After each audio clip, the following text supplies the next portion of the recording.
On the night of August 6, 2011, a US military helicopter with the call sign Extortion 17, carrying a quick reaction force of 38 men, was on its way to the Wardak province in Afghanistan. Their mission was to reinforce the Joint Special Operations Command Unit of the 75th Rangers who were in combat with enemy insurgents. Extortion 17 would never land at its destination, and the tragic event would claim the lives of everybody on board, including 17 Navy SEALs. This event was a huge shock to all military personnel and would bear many questions about the tactics and strategic planning of the mission. This story seems to be shrouded in mystery and controversy, but to fully understand the significance of this event, we must first delve into the details on the War of Afghanistan and the US military's goals. After the September the 11th attacks on the World Trade Center and the Pentagon, the United States launched a global war on terror against Al-Qaeda and its allies. On September the 11th, enemies of freedom committed an act of war against our country. It will not end until every terrorist group of global reach has been found, stopped, and defeated.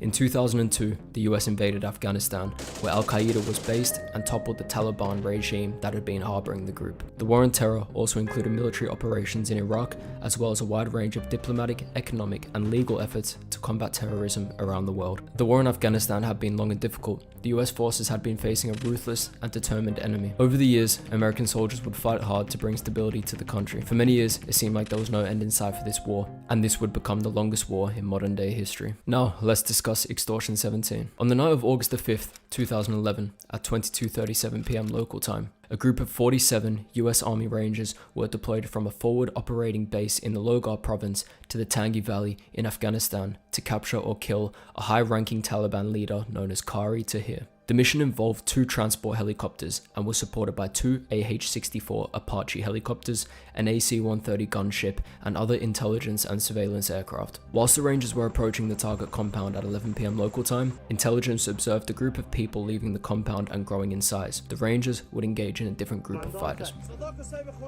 At 11:30 p.m, one of the Apache support helicopters engaged in a brief skirmish with a different group of 8 Taliban fighters 400 meters north of the compound. They would end up killing 6 of them. ISR surveillance aircraft kept watch on the insurgent group that had not yet been attacked in the compound. The group, which began with just 2 people, eventually grew to 9 or 10. The commanders of the Special Operations Task Force and the Immediate Reaction Force suspected that Tahir may be among that group. As a result, they chose to use SEAL reserves to engage the group at about 1 in the morning.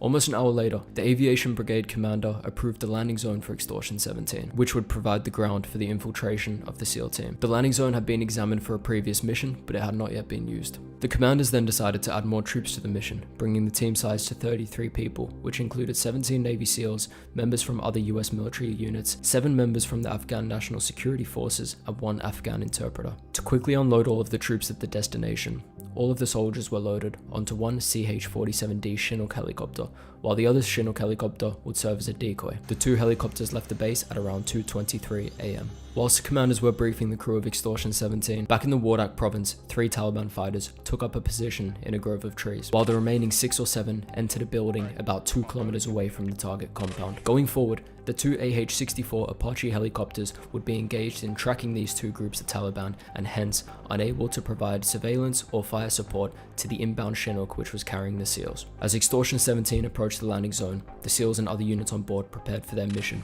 They checked their weapons and gear one last time, mentally preparing for the tasks ahead. But little did they know, disaster was about to strike. The Chinook descended lower and lower, its rotors beating the air with a deafening roar. At 2:38 a.m, the Chinook was descending onto the landing zone when a group of Taliban fighters who had not yet been detected opened fire on the helicopter. The militants were approximately 220 meters away. The group would fire multiple RPG rounds from a 2-story building. The second round would strike one of the helicopter's rotor blades, causing an instant loss in control for the pilots. 30 seconds later, one of the Apache helicopters who was providing support would radio the crash in. Dude, I think they just got shot. Extortion, that black one. Are you got it, Randall? Fuck. They're down. They're down. Holy shit. I'm on it. Extortion is down. Doesn't look good. 6 minutes after securing the compound, the Rangers detained several people and set out on foot towards the crash site. They arrived at the crash site at 4:12 in the morning and discovered that there were no survivors. By 4:25 PM, all of the remains had been removed from the crash site via a ground convoy and transported to the combat outpost in Saeedabad. The process of recovering wreckage from the crash site continued until the 9th of August. 4 years after the downing of Extortion 17, there were many theories about the possibility of a government cover-up.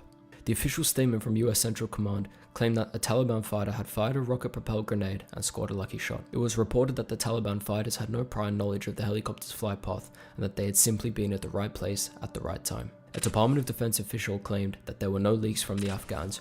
However, some people, including the families of those involved and other concerned citizens, have raised doubts about this story. The theory suggests that Afghan forces might have leaked information about the mission to the Taliban, despite the fact that the Navy SEAL team on board Extortion 17 was from a different squadron than the one that had killed Osama bin Laden 3 months earlier. There are many other theories regarding the downing of the helicopter.